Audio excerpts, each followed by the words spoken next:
Okay, good morning students. Today class 10th chapter 11 human eye starting.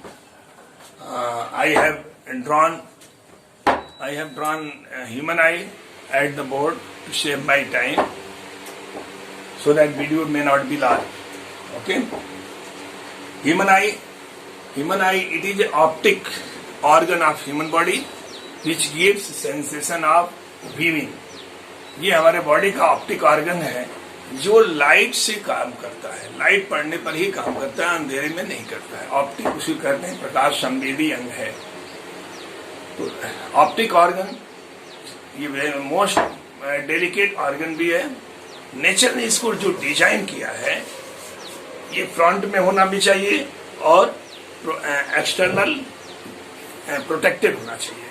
इसलिए आप देखते हैं ह्यूमन आई का जो डिजाइन है बाय नेचर वो अंदर में है। आईब्रो यहाँ है, यहाँ बोन्स है, यदि चोट लगती भी है तो ये फिजिकली प्रोटेक्ट हो जाता है। और आईलिड जो है ये सक्रिय होता है जो इसको हमेशा बंद कर देता है। उसके अलावा भी इंटरनल इसमें प्रोटेक्शन रहते हैं। अब आप देखेंगे ह्यूमन आई का स्ट्रक्चर क्या है, आपके कोर्स में जो दिया है। ह्यूमन आई का स्ट्रक्चर ये आई बॉल करीब ये बॉल शेप है जिसमें फ्रंट में जो यहाँ एरो दिखा रहे हैं वो कॉर्निया है। Cornea transparent part of the human आई है, यानी जो स्क्लेरा जो व्हाइट पार्ट है उसके अलावा उसमें जो ब्लैक पोर्शन है वो ट्रांसपेरेंट है, उसमें लाइट जा सकती है लेकिन व्हाइट में नहीं जाएगी क्योंकि व्हाइट पार्ट जो है वो ओपेक होता है। ये फर्स्ट ट्रांसपेरेंट पार्ट कॉर्निया है, उसके अंदर पीपिल है, पीपिल के अंदर इरिस है। देखिए इरिस यहाँ दिख रहा है ब्लैक पोर्शन में। इरिस क्या करता है कि लाइट एकोमोडेशन करता है। ये लाइट सेंसिटिव है, लाइट जब बढ़ता है तो इरिस बढ़ जाता है, आगे बढ़कर इसको ये कंसंट्रेट होकर के बहुत छोटी सी स्लिट छोड़ता है। लाइट की इंटेंसिटी पर इसकी इंटेंसिटी डिपेंड करती है। तो ब्राइट लाइट है तो बहुत छोटी सी स्लिट छोड़ता है और ऐसा करने में थोड़ा समय लगता है जिससे हमको अंधेरे रोशनी में थोड़ी देर बाद दिखती है और अचानक रोशनी गायब होती है तो भी नहीं दिखती है। अब होता क्या है, रोशनी जब चली गई तो थोड़ी बहुत भी रोशनी में हमको दिखना चाहिए, अब वो दिखने में थोड़ा समय लग जाता है। वो एकोमोडेटिंग टाइम है। इरिस जब लाइट नहीं पड़ता है तो रिलैक्स मोड में ऊपर जाने लगता है क्योंकि ये लाइट सेंसिटिव है। तब ये इरिस देखिए यहाँ पर मैंने दिखाया है आपको कि डिम लाइट है। डिम लाइट में इरिस क्या किया है कि यहाँ से इरिस इस रिंग में चला गया है, इस रिंग में चला गया है, रिंग के अंदर हाइड हो गया है। और इतना थोड़े समय के बाद ऐसा होता है तो थोड़ी भी लाइट रहती है तो ये पूरा जगह खाली हो गया है जिसमें लाइट जा सकती है और वो देख सकता है। यहाँ आप देखिए जब ब्राइट लाइट होती है तो यही इरिस चूंकि लाइट सेंसिटिव है तो ये बढ़ना शुरू कर देती है। और ये बढ़ती है किस रेंज में, किस रेशियो में बढ़ती है, ये लाइट की इंटेंसिटी पर डिपेंड करती है।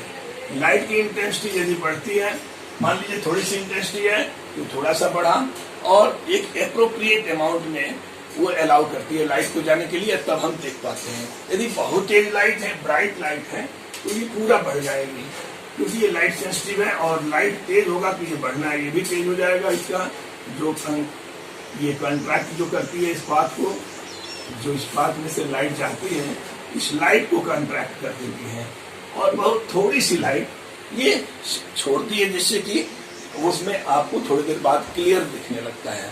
ये लाइट एकोमोडेशन करता है, कौन करता है? इरिस। इरिस के पीछे सिलेरी मसल आप देख रहे हैं।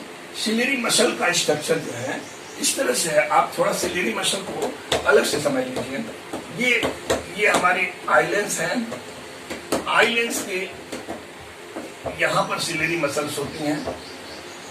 इस सिलेरी मसल्स ये दोनों साइड में ये मसल हम दिखा रहे हैं आपको एरो से। ये मसल इसको प्रेस करती है दोनों साइड से। इसका कर्वेचर छोटा हो जाता है। कर्वेचर जब छोटा हो जाता है तो ये देखिए जब प्रेस किया है तो ये नॉर्मल आई में तो ऐसा नहीं होगा, प्रेस करेगा तो इसका कर्वेचर जब छोटा होगा तो उसका शेप कैसा हो जाएगा, देख लीजिए ये शेप ऐसा हो जाएगा। नॉर्मली ये शेप तो ऐसा था, नॉर्मली शेप इसका ऐसा था, लेकिन जब ये नियर बाई ऑब्जेक्ट को देखता है तो ये आई लेंस एकोमोडेट हो जाता है। किसके द्वारा? वो ये सिलेरी मसल इसको एकोमोडेट करती है, यानी दोनों साइड से, दोनों इन पॉइंट से प्रेशर बनाती है। प्रेशर बनाने से जो इसका रेडियस बड़ा है और वो छोटा रेडियस का एक स्क्वायर दिखने लगता है। तो यह छोटा, जब एफ छोटा होता है, आपको पता है P = 1/f, तो पावर जो है फोकल लेंथ के इनवर्सली प्रोपोर्शनल होती है। जब ये फोकल लेंथ घट जाता है, कर्वेचर घटेगा, रेडियस घटेगा, तो रेडियस का हाफ जो है फोकल लेंथ होता है, तो फोकल लेंथ भी घट जाएगा। और जब फोकल लेंथ घटेगा तो ये उसका रेसिप्रोकल है, पावर बढ़ जाएगा और नियर बाई ऑब्जेक्ट्स को वो व्यक्ति क्लियर देख पाएगा। फार ऑब्जेक्ट के लिए हमारी जो फोकल लेंथ की जो इन्फिनिटी होती है, इन्फिनिटी वो देख सकता है, वो रिलैक्स मोड में रहेगा। सिलेरी मसल एकदम रिलैक्स ऊपर नीचे चली जाएगी, यानी इस रिंग में घुस जाएगी, तो वो ये सिलेरी मसल ऊपर चली जाएगी, तो ऊपर सिलेरी मसल ये है, ऊपर चली जाएगी, तो ये पूरा इसका रेडियस ऑफ कर्वेचर बड़ा हो जाएगा, क्योंकि इसका प्रेशर अब इधर हो जाएगा। जो सिलेरी मसल्स हैं अब इस पर प्रेशर डाउनवर्ड लगाएंगी, वो अपवर्ड नहीं। दूर देखने के लिए कोई आंख पर प्रेशर नहीं, नजदीक देखना है तो आंख पर प्रेशर जब बनाएगी तो नजदीक का क्लियर वो देख पाएगी।